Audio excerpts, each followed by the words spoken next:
as a Zionist, do you believe God gave that land to the people of Israel? I don't necessarily believe that God, because like I told you, gave that land. I do believe that they have the most right to the land, having lived there the longest with archaeological and scientific. The majority of the Israelis are from Europe right now, ethnically Ashkenazis. Yeah, look it up. The majority of the Ashkenazi, they're European. They're not ethnically from there. And there's European Jews that are in You're Israel. Persian. You're not even from Israel then. Actually, you're from Persia, right? I'm actually from Canada. So your mother's European, your father's Persian. What's your right on Israel? My personal right? Yeah. I mean, my ancestors are from there. No, you're Persian and European. You're not from Palestine. That's not your land. I didn't say it's my land. No, but you're a Zionist who believes that this land belongs to people like you, but you're not even from there. Your dad is Persian, your mom is European. Yes, most of Israelis are there as descendants or have lived on the land or been...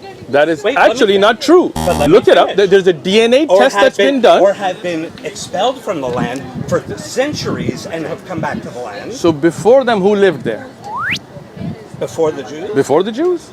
I don't know, you have to go back over 2,000 years. So there were people there though? Maybe. So those people of Palestine that lived there before, of course, but there were the people existed?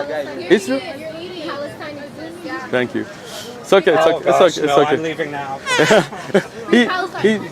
He's Persian and European, and he's talking about taking the land of Palestine. What kind of a Zionist? He doesn't even believe in God. Hey, yo, just build up the free Palestinians in the chat.